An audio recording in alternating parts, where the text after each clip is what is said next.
Hi guys, my name is Anton Voronyuk and I'm happy to introduce you the great expert in React and the instructor of the course about React, Dmitro Vasiliev. Hi Dmitro, how are you? Hi Anton, hi guys.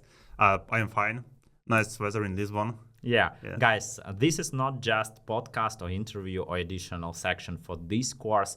It's your soft skills masterclass. We will go through all soft skills you need to know and implement if you want to grow your career in the React course. Dmitro is really a great guy. He has 9 years of the experience of development in different niches, in financial, in healthcare, and I'm really happy that we have Dmitro here.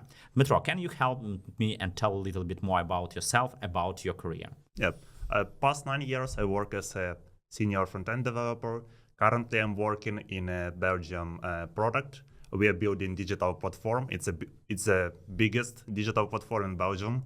Also, I'm doing a mentorship for developers, help them go through the career, answer different questions, solve challenges, and of course, grow by career.